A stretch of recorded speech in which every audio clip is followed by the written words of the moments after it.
i7 ગુજરાતનો અવાજ।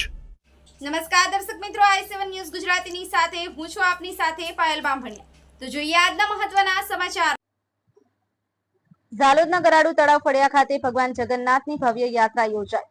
પ્રાપ્ત માહિતી અનુસાર અષાઢ સુદ બીજ એટલે ભગવાન જગન્નાથની નગર ચર્ચા માટે નીકળતી યાત્રા ત્યારે આજરોજ દાહોદ જિલ્લાના ગરાડુ તળાવ ફળિયા ખાતે ભગવાન જગન્નાથ નગરની ચર્ચાએ નીકળતા હોય છે ત્યારે આજરોજ ગરાડુ ખાતે વિશાળ શોભાયાત્રા નીકળી હતી।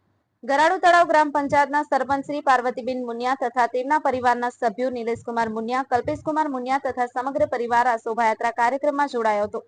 જગન્નાથ ભગવાનની યાત્રા ગરાડુ ખાતે આવેલ અંબાજી મંદિરથી નીકળી અને સમગ્ર ગામમાં આ યાત્રા ફરી હતી। ફૂલોથી શણગારેલ રથમાં ભગવાન જગન્નાથ બિરાજી અને સમગ્ર ગામમાં ફર્યા હતા।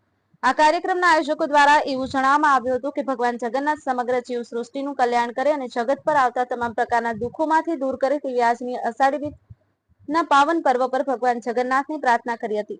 Nitin Patel, i7 news Gujarati, Jhalod.